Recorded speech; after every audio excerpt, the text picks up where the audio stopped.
Good day, I'm Administrator Adam Southgate, and today's lecture will be covering the Entropic sphere's Cynorthwywyr. What does a being whose whole identity was formed around service do when there is no master to give orders?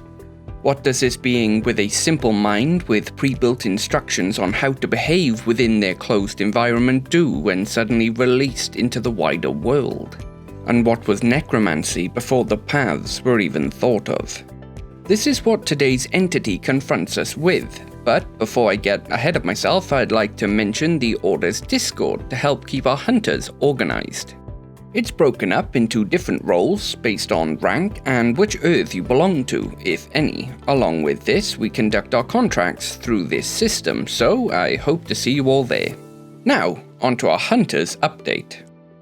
Firstly, the Cynorthwywyr mounting contract conclusion. To recap, an odd tower was being constructed upon Cynorthwywyr mountain by at least 30 reanimated corpses at an advanced stage of decomposition. While it is not unusual for necromancers to construct buildings for ritual purposes, none were found on our records that quite matched this one, which raised some worries. While at the same time it was completely possible that it was simply a necromancer's vanity project, a tall place to look down upon the land around them. Either way, the tower was a problem, as it was visible from some distance away and so could draw the attention of civilians with a natural immunity to our subliminal suggestions. Ever since the construction began, the Order had been putting out the usual cover stories to diminish civilian interest. These were accompanied by our classified devices effect to, while not forcing people to ignore, making them more ready to accept what they are told. But again, some are more resistant to this effect than others. A large number of hikers had already gone missing in the area, as well as one gamekeeper who had been posted to watch the developing situation. This was enough for a contract to be posted, which was undertaken by the Hardy Boys' own Jack, with new member Bronwyn, a previous hunter who had become Dragonkin. With these two were also two other Dragonkin. Freelance hunter Alex Beauchard also took on the contract, joining the team.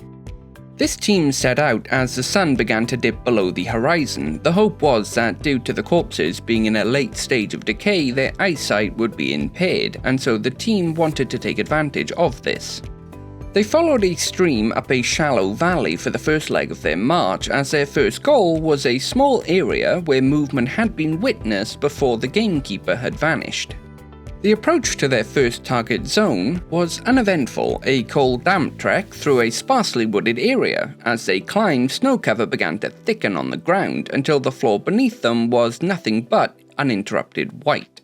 With the first target zone in sight, the team decided to observe it from a distance before moving in. The only thing out of the ordinary was an odd mound covered in snow that did not match the topography.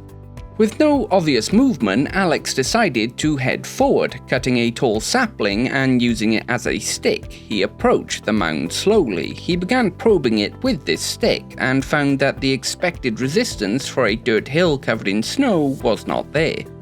Instead, the stick simply pushed deeper in until connecting with something soft. As Alex withdrew the stick and began to say that he believed the body was there, an arm suddenly exploded from the snow, grabbing and wrenching the stick away. At the same time, 4 other sets of arms burst from the snow around the area. The other 4 seemed to have been laying in hand-dug ditches that were left to be covered by natural snowfall, while the 5th that Alex had tested appeared to have covered itself. The fight that ensued was short but brutal, with Dragonkin ripping corpses in two and hunters hacking off limbs, however, was resolved in the team's favour. They gathered up the still moving pieces of corpses and burnt them within one of the ditches that the undead were hiding within. Relieved to have made it through, the team continued to their second objective, the quarry site where the undead had been mining the stone for the tower. It was during their travel between the first and second objectives that the team noticed that the ground beneath them felt wrong. One of the Dragonkin testing the floor beneath them stabbed into it with a polearm. The entire floor beneath them suddenly gave way, dropping the team into an unnatural hole. 15 feet deep with perfectly smooth walls, the team landed uncomfortably but safely at the bottom.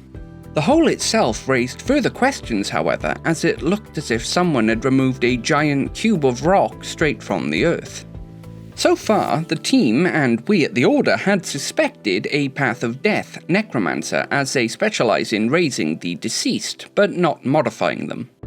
However, even with modern tools, standard undead would not be able to cut stones as perfectly, meaning that something else had to be at play. Escaping the hole was no real issue, as the dragonkin, with their abnormal strength and incredibly durable claws, were able to simply punch their fingers into the rock and climb to safety, carrying Jack and Alex on their backs. The team, after reaching the quarry, approached as quietly as they could, staying out of direct view. Setting up on a rocky outcrop, they surveyed the situation. The quarry, for being a recent construction, had already progressed quite far, tons of earth and trees thrown into a giant mound at its side to expose the rocks and a tunnel leading into the earth. The team spied 3 corpses moving the rocks from the tunnel to the surface, 5 more taking those rocks up to the tower, where they were then added to the construction, and 7 more seemingly on lookout around the quarry itself.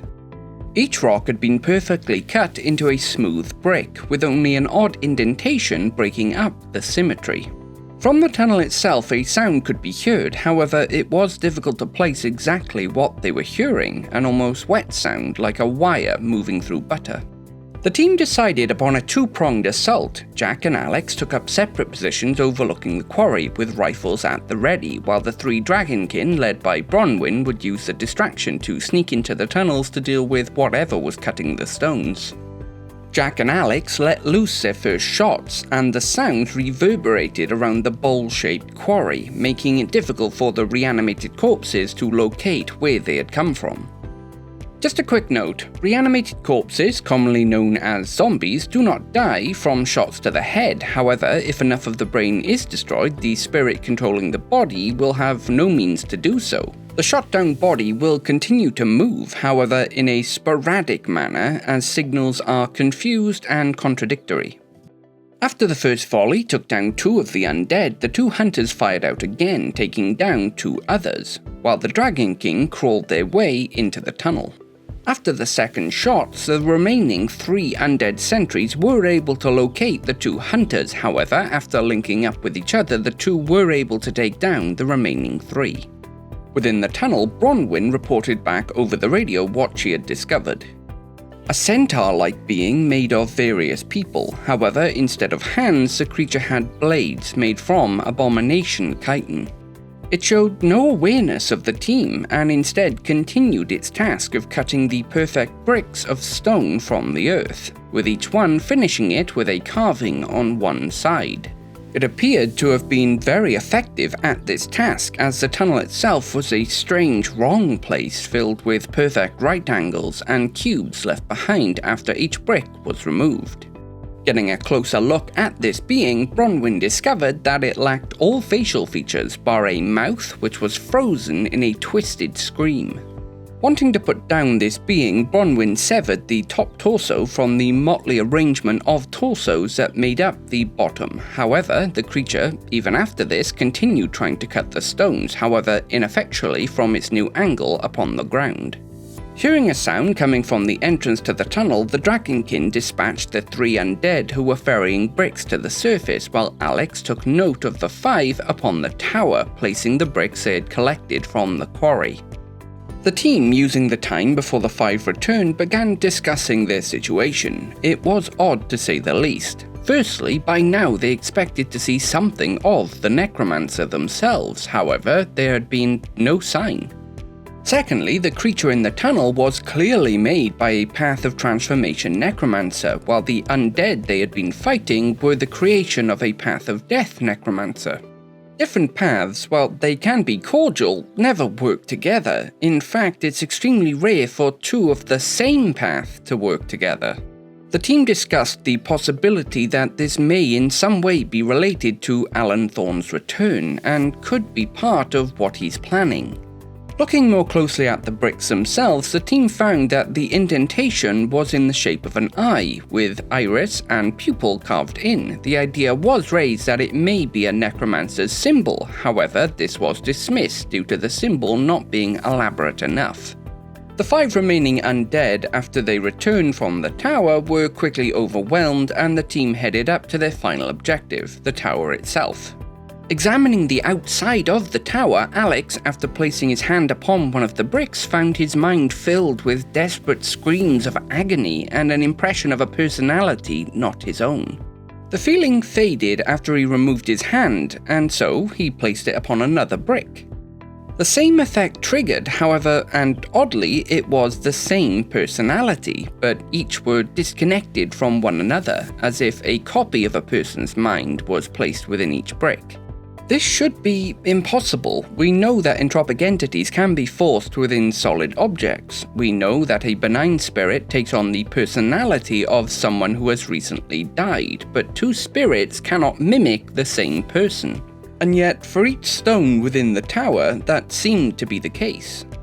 After some consideration, the team decided to climb the stairs surrounding the tower to the very top, rather than entering through the ground floor. Jack found this particularly difficult as with each step he was assailed by the desperate pleas for aid by the spirits within each brick.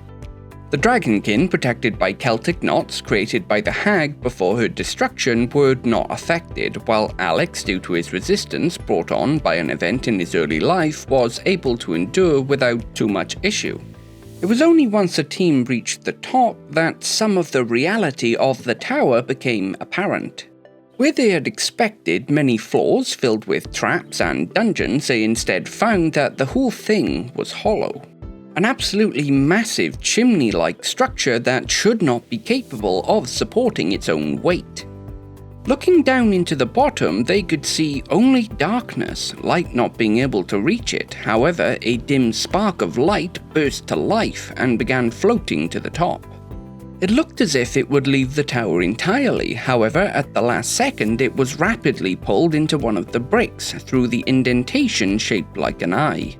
Jack reached into his pack, retrieving an Angelus Pluma, which gave him the ability to see what was actually happening.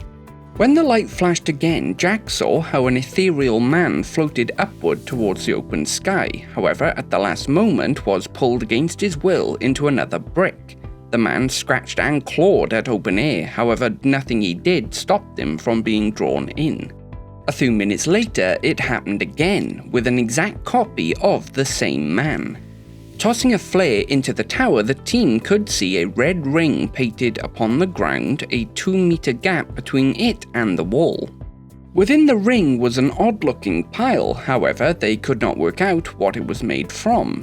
When another copy of the spirit came again, they saw how it was emanating from an object at the top of that pile. The team headed back to the ground floor and entered the tower. The pile was that of the hikers' bodies, loosely thrown into place, however, none had visible wounds to explain how they died. At the center, and where the spirits had been coming from, was a skull atop a pedestal. The eye sockets had been sealed with molten glass left to cool on the skull, while the bone was covered in intricate carvings. Through communications with myself, the team learned that the skull was an old ritual of the Path of Life. The idea was, at the moment of death, the etchings would burn a benign spirit, reviving the person. However, it was considered a dead end, as those who revived in this way returned broken and mad. While looking at the skull from their position outside of the ring, the team saw as the brain inside began to pulse, only for a beat, and the same spirit rose from it once again. Alex, after putting things together, extended a small plant into the ring, which immediately died, confirming that the ring did indeed surround a path maru, or dead zone. It seemed as though the tower itself was built specifically around this phenomenon. The etched skull belonged to our missing gamekeeper, and while within the dead zone, it was constantly dying, then reviving. While multiple benign spirits cannot mimic the same person during that person's death, if that person is dying multiple times, this is not a restriction, allowing for this setup to make countless entities from just one victim. However, this did not explain the hikers, nor why the tower was built. However, with the information revealed by the team, it was quickly pieced together. The tower acted as an anchor for the Path Maru, not allowing it to dissipate as it naturally would. The hikers were used to feed it, well past the point where it would typically collapse. With each new body, the zone, though trapped in place, was getting stronger and building pressure. We believe that once enough of the stones were filled with copies of the spirit, the tower would fail. Each spirit locked within the stones changed reality ever so slightly, allowing for the tower to stand well past the point where the ones at the bottom should have been crushed by the weight. However, past a critical point, reality would reassert itself, collapsing the tower and, for a brief moment, warping reality in a wide area. This would act as a sort of bomb. For an infinitesimally short amount of time, the Path Maru would stretch out to cover an area with a 50-mile radius, killing all within it, which explains why no necromancers were present.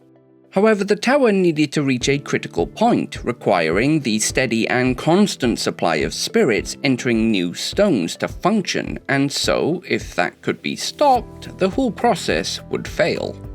Jack leveled his rifle and fired at the skull, smashing it open and disrupting the carving, allowing the gamekeeper to die for the final time. As the flow of spirits halted, the sound of grinding could be heard as the effect failed, slowly breaking down rather than exploding outward. The team ran from the tower with all haste as it slowly began to lurch to one side as bricks turned to powder under the weight of those above. The sound of it finally hitting the earth below could be heard from 100 miles away, but thankfully was covered up with a story of a landslide. The team thankfully all made it out alive and relatively unharmed. The Path Maru has been cordoned off, as it has yet to dissipate. We believe that whatever the necromancers did is still having some effect, however we believe that with enough time without new people entering it, it should fade away. Other teams of hunters combed the area after the fact to find those undead that were not taken out by the team. In all, 13 were found laying in ambush at various sites around the mountain, and all have now been dealt with. Secondly, I have some good news. We've been approached by a young necromancer asking for aid. Now, I'm sure you're asking, how is this good news? Well, from what he's explained to us, he was an apprentice to a Path of Death necromancer who was working directly with Alan Thorne. We theorize that they may be consolidating their forces into a loose alliance, and this seems to be true. He told us that while working within the group, he was witness to some of the group's overall plans, and this was enough for him to seek an escape. We have verified that he actually knows what he's talking about by questioning him on the Dragonfawr mountain tower. Now, we can't completely trust his information, however, all he's asking for is safe transport out of the British Isles. Once done, and he's in the custody of the RRR, he has agreed to hand over all he knows. This would not be something we would jump into normally, however, he will spend the rest of his life in an American containment institute, keeping the public safe from him while he is safe from his supposed enemies. If we take his word for the danger he is in, he will need to be kept secret until transport can be arranged. Once this time comes, we want plainclothed hunters to escort him to the extraction point. He will be staying within an Order safe house within Cardiff and will need to be taken to a small field outside the town of Carmarthen where his transport will be waiting. Your job will be to get him there safely by any means you feel would be appropriate. You will need to plan your route and request any vehicles you feel would be needed. We are hoping to achieve this without alerting those who are hunting him, but weapons should be at the ready. Those interested can apply for the bounty at their local Order office, or they can contact me through the contract section of the Discord server. We all know the paths of necromancy. The path of life, dedicated to personal immortality. The path of transformation, dedicated to creating the perfect organism, be that themselves or something they make. And the path of death, dedicated to the wiping out of all life so that the benign spirits of the entropic sphere can be at peace. Now, not all modern necromancers follow the philosophy of their paths. They're more the guiding principles that shape their formation. However, there was a time when the three paths did not exist, but necromancy did.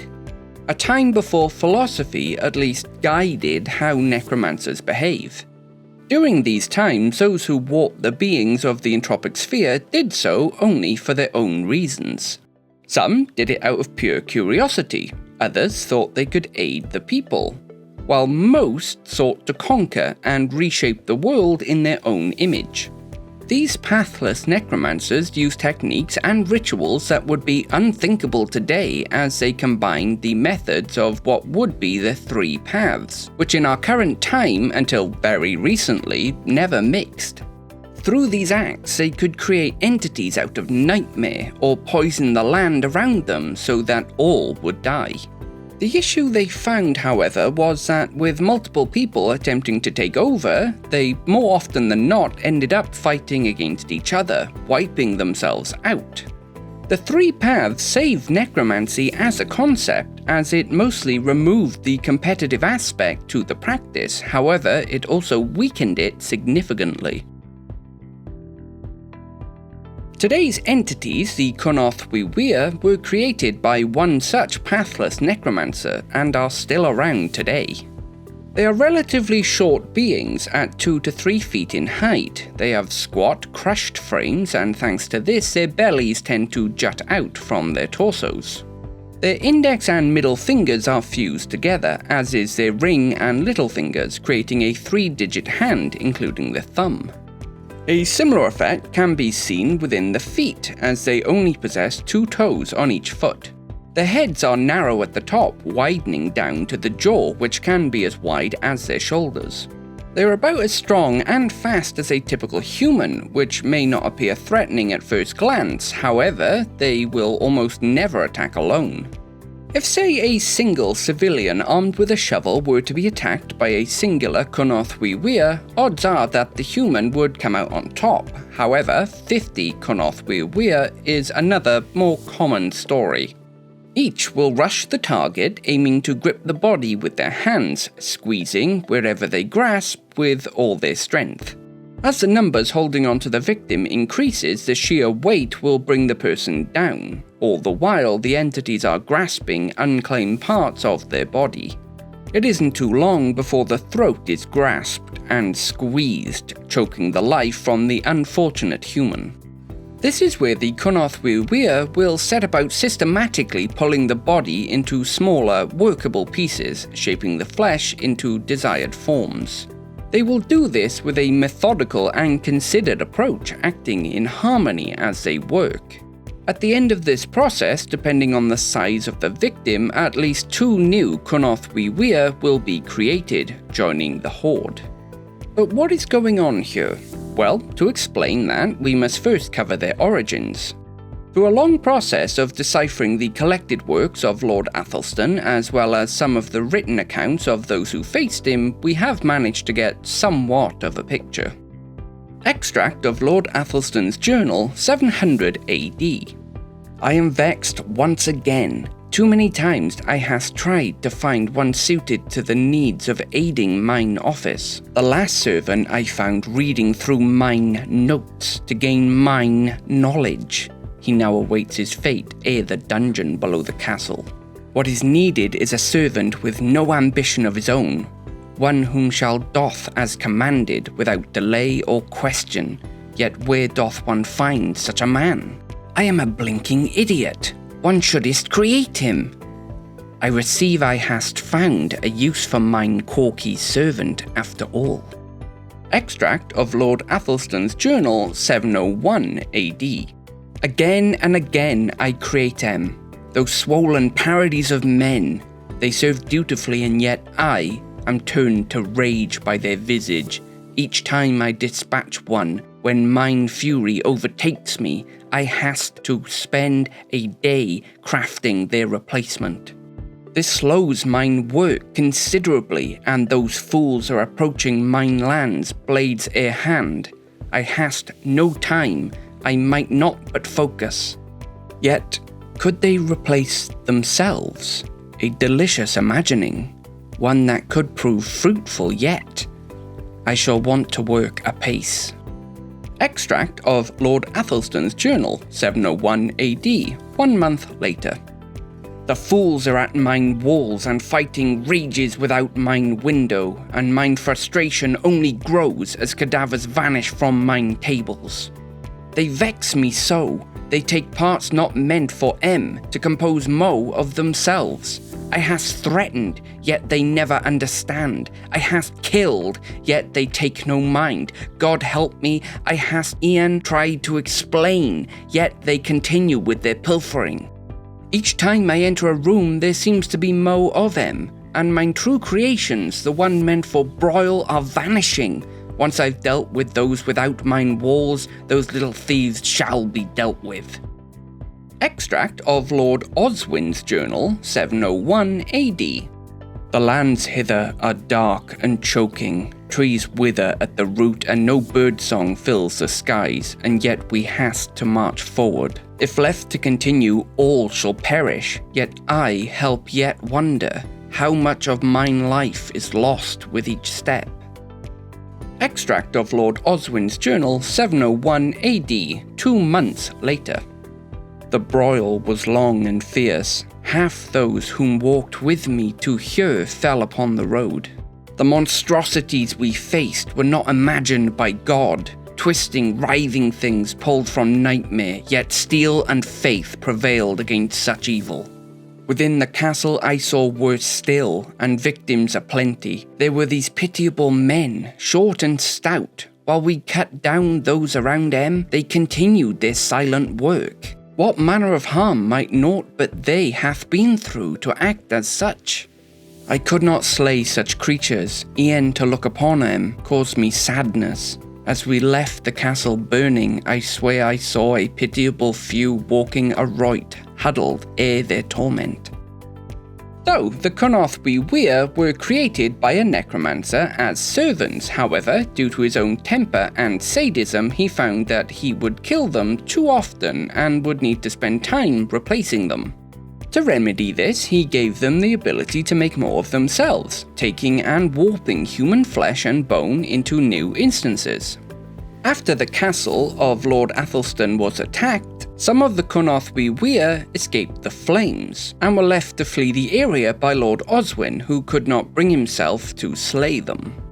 But, sticking to the point of how they create more of themselves, it would alone only be the creation of empty shells, so the Cynorthwywyr also force a benign spirit to mimic one of the people who make up the new body, specifically the one who composes most of the body.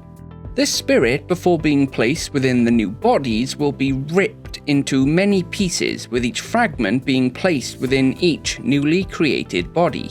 How they do this is most likely a mystery, a technique only known to their creator, as typically a spirit needs to witness the death of a person to mimic them. However, they appear to be able to force a spirit to mimic the long since dead, with the only condition being the state of the body. Interestingly, their more modern counterparts have picked up some new behaviors. The first is rather obvious, as they were never designed to fight in any capacity, and in historical reports of them they were listed as grave robbers, not killers, a pest, not a threat.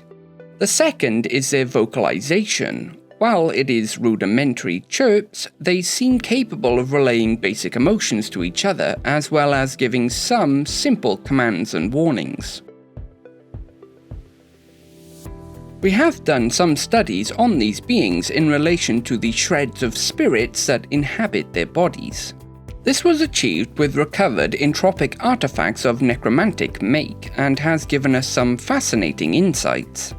We had for quite some time noted odd little behavioural quirks in different Cynorthwywyr, simple things like a swish of the head as if to remove hair out of the eyes, or the lifting of the fingers to the mouth as if miming smoking. For a long time we believed that this was simple mimicry, actions they had seen people do and so they had begun to do themselves. However, this was not the case. When looking at the shred of spirit, while looking through the artifact, something became very clear. The state of these shredded spirits forced into these bodies are, for lack of a better word, horrendous. Tortured, broken things stripped of the usual recollections that should be present from the person they are mimicking.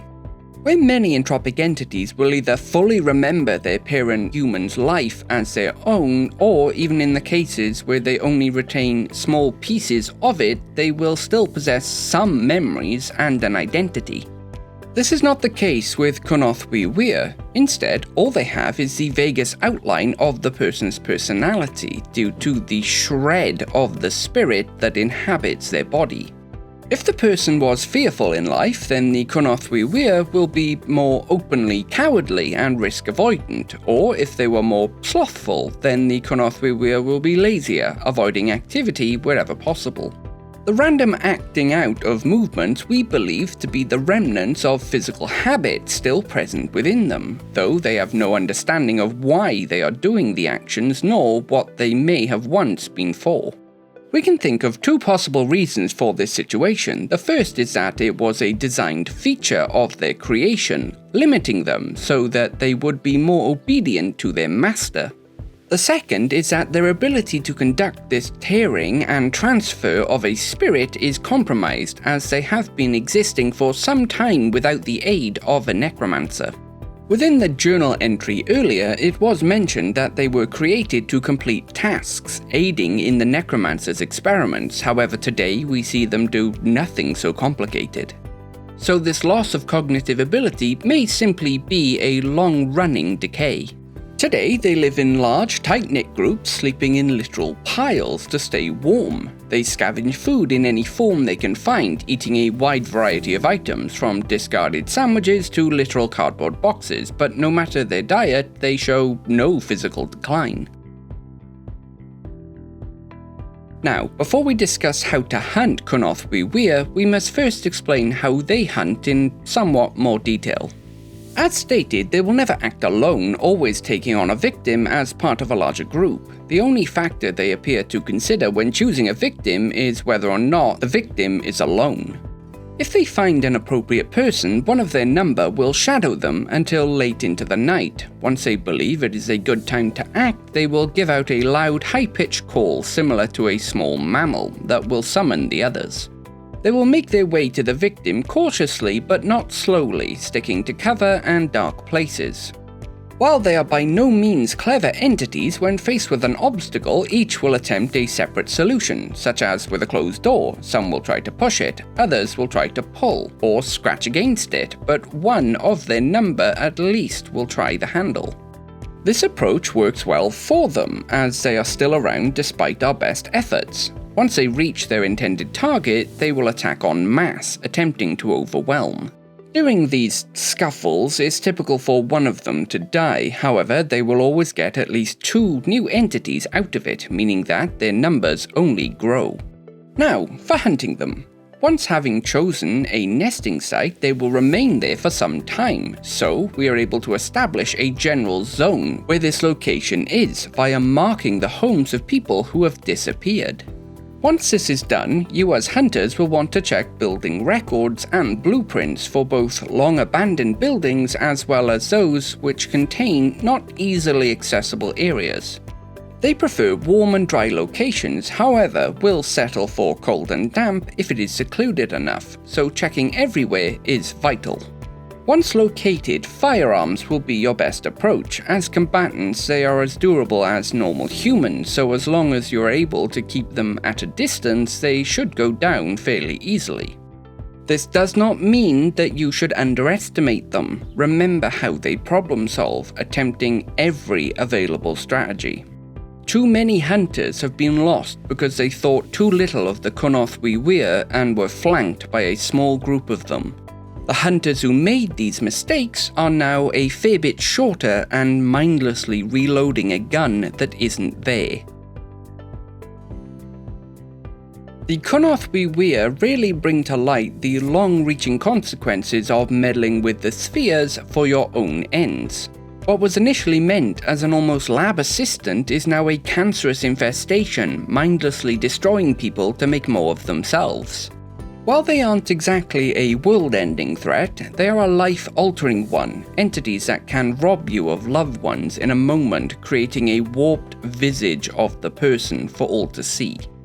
But that will be all for today. Please like, comment and subscribe. With Arthur's might and Merlin's wisdom, thank you.